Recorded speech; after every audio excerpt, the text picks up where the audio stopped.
नागेन्द्रहाराय त्रिलोचनाय भस्माङ्गरागाय महेश्वराय नित्याय शुद्धाय दिगम्बराय तस्मै नकाराय नमः शिवाय। मन्दाकिनी सलिलचन्दन चर्चिताय नन्दीश्वर प्रमथनाथ महेश्वराय मन्दार पुष्प बहुपुष्प सुपूजिताय तस्मै मकाराय नमः शिवाय। शिवाय गौरी वदनाब्जवृन्द सूर्याय वक्षाय देवो याति भुवना विपश्यन् पञ्चायतनदेवताभ्यो नमः मनोरथान् प्रार्थयामि। नागेन्द्रहाराय त्रिलोचनाय भस्माङ्गरागाय महेश्वराय नित्याय शुद्धाय दिगम्बराय तस्मै नकाराय नमः शिवाय। मन्दाकिनी सलिलचन्दन चर्चिताय नन्दीश्वर प्रमथनाथ महेश्वराय मन्दार पुष्प बहुपुष्प सुपूजिताय तस्मै मकाराय नमः शिवाय।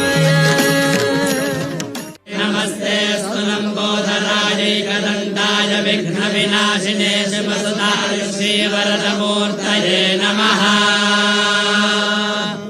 ॐ नमस्ते गणपतये त्वमेव प्रत्यक्षन्नत्वमसि त्वमेव केवलं कर्तासि त्वमेव केवलं दत्तासि त्वमेव केवलं भर्तासि त्वमेव सर्वं कल्पितं ब्रह्मासि त्वं साक्षादात्मासि नित्यं कृतं वच्मि सत्यं वच्मि अवध्वं माम् अवभक्तारम् अवश्रोतारम् अवधातारम् अवधातारम् अवागोचारमवशिष्यम् अवपश्चात्तात् अवपुरस्तात् अवोत्तरात्तात् अवदक्षिणात्तात् अवचोर्ध्वात्तात् अवाधरात्तात् सर्वतो मां पाहि पाहि संहार्यः। उदैनं विश्वभूतानि सदृष्टो मृणयाति नः। नमो अस्तु नीलग्रीवाय सहस्राक्षाय मेढुषे अथो ये सत्त्वानो हन्तेभ्यो करन्नमः। प्रमुञ्च धन्वनस्तमुभयोरात्मयोर्ज्याम् याश्च देहस्त इषवः पराता भगवो वपा भरत्यधनस्तगुं सहस्राक्षशते शुधे निशीर्यशल्यानां मुखा शिवो नः सुमना भवा विज्जन्धनुः कपर्दिनो विशल्यो बाणवागुं पुता अनेशन्नस्येषव आभुरस्य निषङ्गतिः। लेकिन ये भारत का जो सनातन विचार है, जो मूल विचार है कि एक ही चेतना सब में है, एक ही चेतना, इसलिए हजारों साल पहले भारत ने कहा, हमारे ऋषियों ने उद्घोष किया, अयम निजम परावेत्ति गणना लघुचेत साम, उदार चरिता नाम तो वसुदैव कुटुंबकम। ये मेरा है, ये तेरा है। ये सोच छोटे दिल वालों का होता है, जो विशाल हृदय के होते हैं वो तो कहते हैं सारी दुनिया ही एक परिवार है, वसुदैव कुटुंबकम। ये एक विचार, एक ही चेतना सब में है। इसलिए भारत ने कहा आत्मवत सर्वभूतेषु, सबको आत्मवत मानो, कोई दूसरा नहीं है। यह अद्वैत की यात्रा भेद से अभेद की अद्भुत यात्रा है।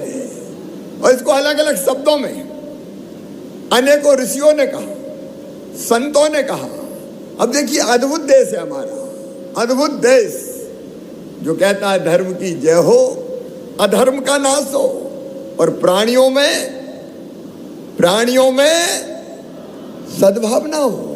केवल इंसानों में नहीं, मनुष्य मात्र में नहीं, प्राणियों में सद्भावना हो, और केवल हमारा नहीं, विश्व का कल्याण हो, विश्व का कल्याण हो। विश्व के कल्याण की मंगल कामना करने वाला अपना भारत, यह भारत भूमि है जिसने केवल अपने सुख की कामना नहीं की। सर्वे भवन्तु सुखिनः, सर्वे सन्तु निरामया, सर्वे भद्राणि पश्यन्तु मां कश्चित् दुर्भाग भवेत्। सब सुखी हो, सब निरोग हो, सबका मंगल हो और सबका कल्याण हो। कहाँ ऐसा दर्शन मिलेगा? अलग अलग शब्दों में अनेकों संतों ने यही बात कही कि एक ही चेतना सब में है। एकात्मता की मूर्ति स्थापित हो गई है। इसके बाद अद्वैत लोक का हमने भूमि पूजन कर दिया है। मेरे मन में यह भाव था कि आने वाली पीढ़ियां अद्वैत है क्या ये जाने, और इसलिए हम कोई ऐसी रचना करें कि एक सिरे से अगर हमारे बच्चे हो, नौजवान हो, वो घुसे और दूसरे सिरे से निकले तो अद्वैत दर्शन उनके दिमाग, मन, मस्तिष्क और आत्मा में बैठ जाए। इसको पीढ़ी, एक पीढ़ी से दूसरी पीढ़ी, तीसरी पीढ़ी, लगातार ये विचार बढ़ता जाए। इसलिए अद्वैत लोक बनेगा जिसका आज भूमि पूजन किया गया है। और इसके साथ साथ इसका एक महत्वपूर्ण घटक है आचार्य शंकर अंतर्राष्ट्रीय वेदांत संस्थान।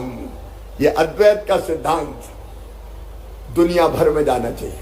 और दुनिया के अनेकों फिलासफर ये मानते हैं। आचार्य शंकर का मूल्यांकन करते हुए प्रसिद्ध न्यायवादी नानी पालकीवाला ने कहा था कि आचार्य शंकर आत्मा के साम्राज्य के निर्माता थे। अब तक विश्व के किसी भी देश में जन्मे 10 सर्वश्रेष्ठ महापुरुषों की सूची बनाई जाए तो उसमें आदि शंकराचार्य का नाम सबसे ऊपर होगा, शीर्ष पर होगा। फ्रांस के सुप्रसिद्ध उपन्यासकार और विचारक आंद्रे मालाराक्स का विश्वास था कि आचार्य शंकर का विचार दर्शन भगवत गीता और उपनिषदों को लेकर उनके उपदेश स्वतंत्रता प्राप्ति के बाद भारत का पथ प्रदर्शन करेंगे। एक नहीं, अनेकों चिंतक और विचारक जो दुनिया भर के हैं, उन्होंने इस दर्शन को श्रेष्ठ माना। और ये विचार भारत के जन जन के मन में जाए, बच्चों के, बूढ़ों के, नौजवानों के जीवन में भी आए और दुनिया भर में हमारा अद्वैत वेदांत फैले।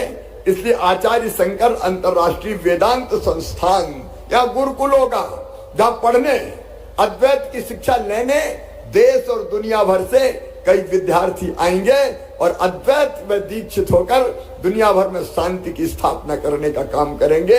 एक अद्भुत, ये तो ज्ञान भूमि है आचार्य भगवान की, ज्ञान भूमि जहां उनको गुरु मिले थे। यहां से ज्ञान का प्रवाह लगातार संपूर्ण विश्व में होता रहेगा, संपूर्ण विश्व में होता रहेगा।